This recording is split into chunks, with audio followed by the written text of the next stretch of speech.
Je n'ai qu'une seule question. Était-ce trop demandé? Ça s'adresse à Marvel. Le développement de Daredevil, du Caïd, d'autres persos qu'on va évoquer notamment dans cette vidéo est tel qu'il détruit déjà la quasi-totalité de séries Marvel en fait. Parce que disons qu'ils ont réussi à faire ce qu'ils n'ont jamais réussi à faire, c'est-à-dire de bien développer un perso qui n'a pas besoin en réalité d'avoir 1000 teasings ou ce genre de choses, et c'est ce qu'on demande. En fait, là où je trouve qu'ils ont réussi, leur pari pour l'instant, c'est qu'ils respectent le personnage.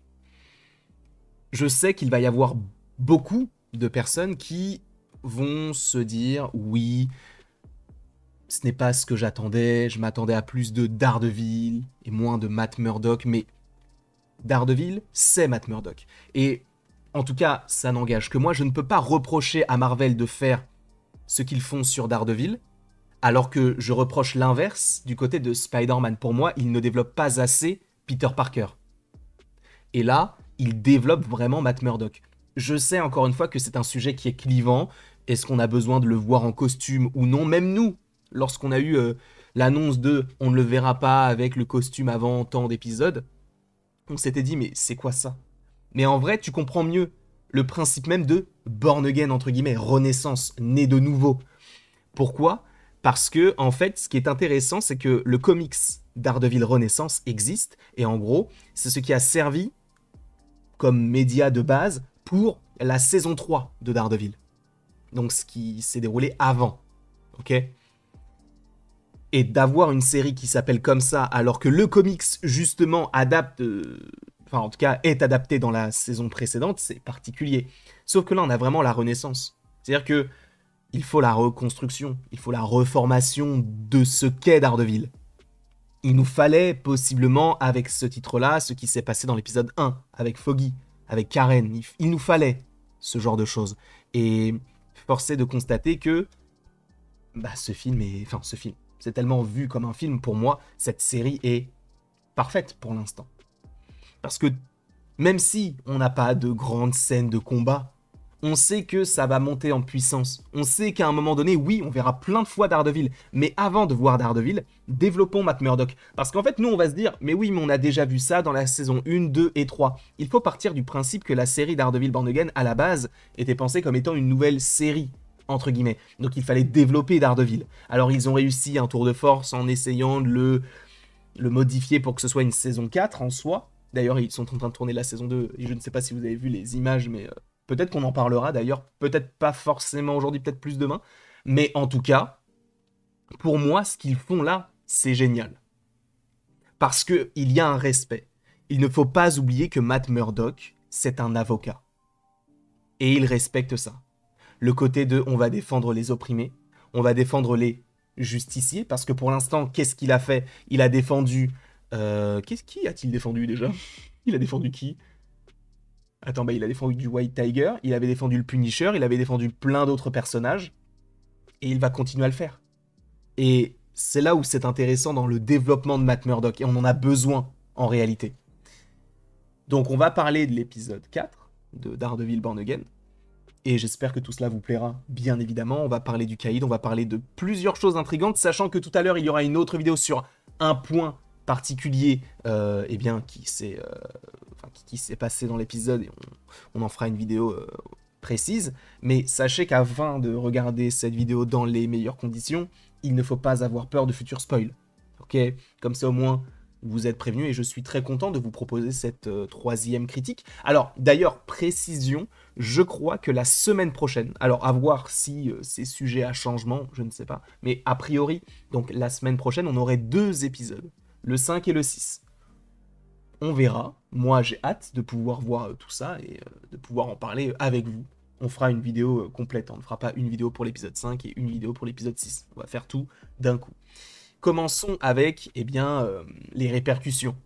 Les répercussions du côté d'Hector Ayala. Alors là, peut-être que j'aurais aimé avoir une remise en question plus poussée pour Matt Murdock, sachant que c'est lui qui a montré au monde qui il était réellement, évidemment Hector Ayala. Et donc c'est ça qui a causé sa perte finalement, même si, in fine, il aurait dû être tué, mais là, avec le costume en plus, donc des choses qui se sont donc passées dans l'épisode 3, j'aurais aimé qu'il soit peut-être un petit peu plus touché par ça. Ça aurait pu être cool, mais bon. Donc là, on découvre donc la nièce d'Hector. Alors, est-ce que c'est ce personnage-là qui est voué à devenir la nouvelle White Tiger? C'est possible en soi. Même si j'aurais peut-être plus pensé à Ava, mais je ne sais plus comment elle s'appelle cette jeune fille, mais bon, on s'en moque. Peut-être que White Tiger reviendra sous d'autres traits. C'est possible.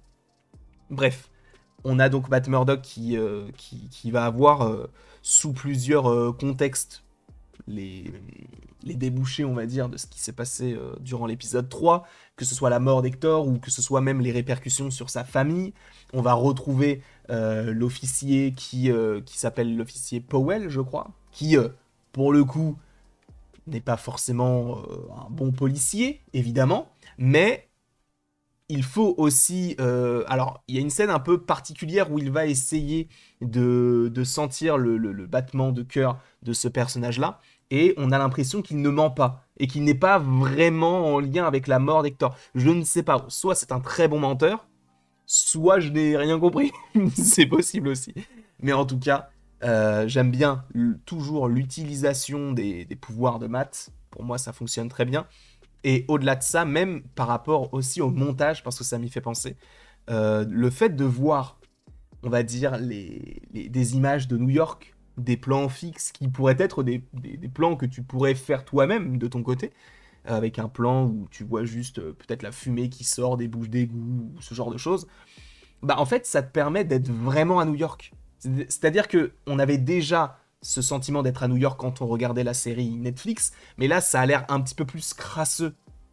On est vraiment dans... Alors, c'est aussi crasseux du côté de Netflix, mais la manière dont ils ont de filmer New York, avec les points de vue de beaucoup de personnes, etc., de filmer les docs comme on l'avait fait auparavant, même de voir Muse, et ça on en parlera un petit peu plus tard, mais t'as ce côté un peu poisseux que tu retrouves du côté de Netflix, mais peut-être... Alors, est-ce que c'est plus ou moins en vrai? Je reviens sur mes propos, mais on ne peut pas comparer 4 épisodes avec 3 saisons, c'est sûr.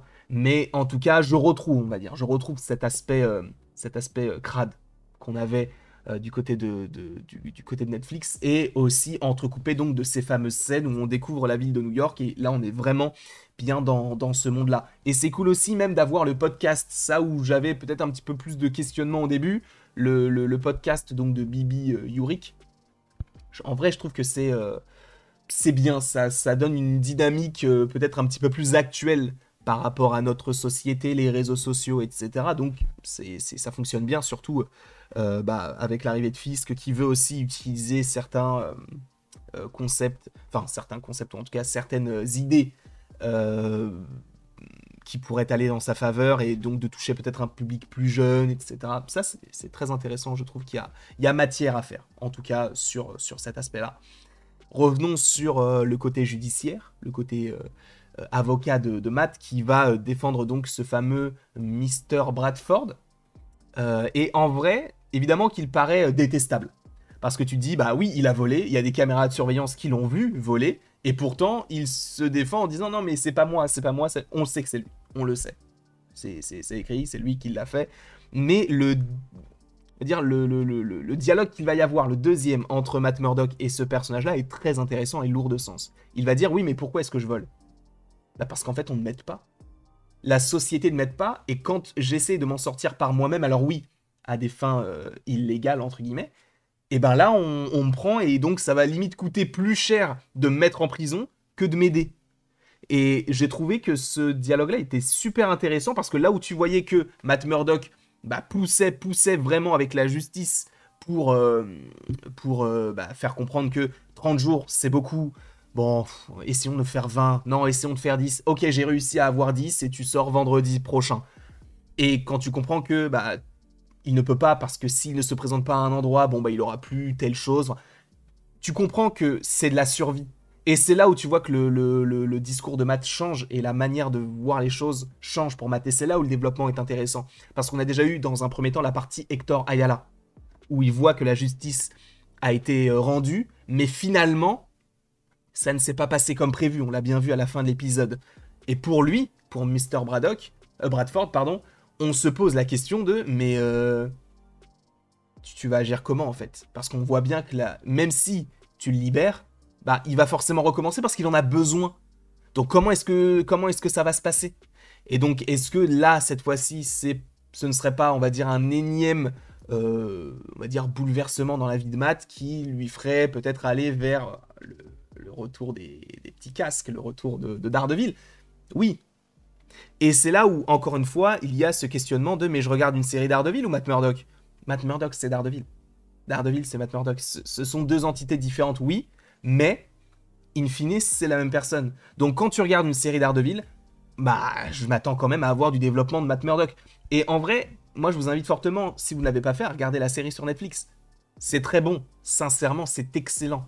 Sachez-le. Et donc là, on voit les différents casques qu'on avait déjà vus d'ailleurs dans les trailers. On voit un casque gris, deux casques rouges, un casque doré qui fait référence au casque qu'il avait du côté notamment de She-Hulk. Et on voit un casque tout noir. Et lui, il est trop stylé. Alors noir ou, on va dire, rouge bien foncé, bordeaux foncé.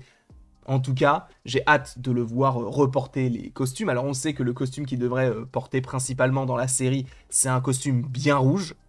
Donc encore une fois, on verra comment tout cela s'agence. Et donc de toute manière, on voit qu'il commence à s'entraîner à nouveau. De toute manière, c'est nécessaire parce qu'il ne peut pas reprendre d'un coup comme ça sans s'entraîner, puisque ça fait 1 an qu'il n'a pas combattu, même s'il s'est battu contre l'officier Powell. Mais voilà, en tout cas, je trouve que c'était vraiment bon de pouvoir voir ce genre de scène. Évidemment, comment ne pas revenir sur Frank. Cette scène, elle est forte aussi. Lui qui est le seul qui sait les choses et qui va parler franchement à Matt en disant non mais frère, non, prononce son nom. Il s'appelle comment? Dis Foggy. Et c'est trop fort. C'est trop fort. Et tu vois que de toute manière, le Punisher, il est vraiment de son côté. Donc oui, pour rappel. Alors évidemment, normalement, on le reverra hein, dans la saison 1 de Daredevil. Normalement, il n'y a pas de souci. C'est pas juste cette apparition-là et après on le revoit plus. Normalement, on est censé le revoir, notamment en partie avec les cheveux coupés. Mais oui, il est bel et bien de retour. Oui, ça fait du bien de le revoir. Oui, il est trop stylé. Oui, regardez-le en VO, je vous en supplie. Sa voix en VO, elle est exceptionnelle. Enfin, sa voix tout court, en fait, à John Bernthal. Excellent acteur, d'ailleurs, qui est au casting de The Odyssey comment s'appelle-t-il? De Christopher Nolan. Donc, ce n'est pas rien, encore une fois. Et il a joué dans plein de films. Et sachez que c'est l'un des meilleurs amis d'Alain Chabat. Et oui, on ne dirait pas comme ça, mais John Bernthal... Ah, il faut peut-être faire une vidéo là-dessus. Mais Alain Chabat et John Bernthal sont meilleurs amis. On dirait vraiment pas comme ça. Jamais on se dirait que c'est le cas. Mais c'est bel et bien le cas. En tout cas, on a le retour du Punisher. Quel plaisir. On sait qu'il y a un special l'année prochaine. Alors, est-ce que ce sera en lien avec ce qu'il est en train de faire actuellement? Possiblement. Est-ce que Daredevil sera dans le Punisher... Enfin, sera dans le... comment on appelle ça? Dans le special du Punisher.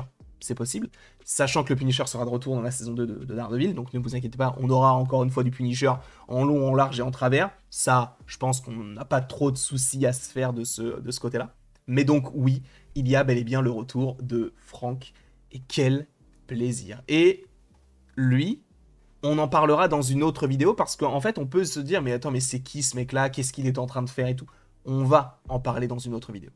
En tout cas, je vous remercie beaucoup d'avoir été présent devant cette vidéo. Alors, on aurait pu aussi plus axer notre propos sur Wilson Fisk. C'est vrai qu'il se développe aussi du côté de la mairie. Voilà, tu sens que, bon, notamment avec la scène où il enferme donc Adam. Tu te dis, bon, à un moment donné, ça va péter, ça. Ça va péter. Il mange ses pénés tranquilles en face de lui qui est enfermé. Tu te dis, ah ouais, là, c'est le retour du Caïd. Parce que c'est vrai que j'avais vu quand même pas mal de gens, et à juste titre, en vrai, hein, ça se comprend, qui disaient que le Caïd était trop mou. Ce n'était pas le Caïd qu'on voulait. Déjà, avec Hawkeye, il se fait balancer et balader par Kate Bishop, après par Echo. Donc, bon, c'est pas le Caïd qui explosait des portes, quoi. Là, c'est le Caïd qui explose des portes. Là, tu te dis, à un moment donné, ça va péter et il va envoyer du lourd.